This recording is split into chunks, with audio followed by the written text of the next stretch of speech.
Yeah, hello, beautiful people. My name is Princess. This is Yoruba American comedy. We have adverts, counseling, and broadcasting news tonight. Congratulations to our Ekiti people, both home and abroad, for our new airport.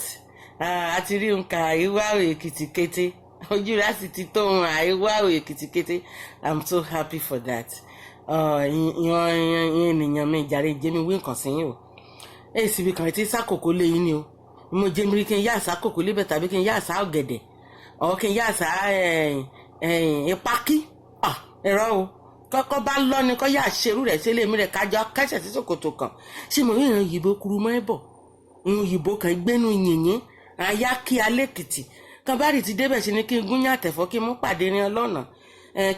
Kíkín jẹ́ ọmọ ìwé ọmọ lùkà láyé sí mo wá lùwà rere lẹ́kìtì ṣe ni kí n ṣòrìn wá lùwà o mo fi bá ń ṣe ní ṣe wọn kó kọ́mẹ́dì ni mo pè from beginning so jẹ́ ká ṣe dáadáa o we are happy right yes another one is coming òkun a máa lọ gbé òkun lẹ́kọ̀ọ́ á gbé wá sí Èkìtì ìyẹn ni the next one gbogbo àá lè máa lúwẹ̀ẹ́ dáadáa.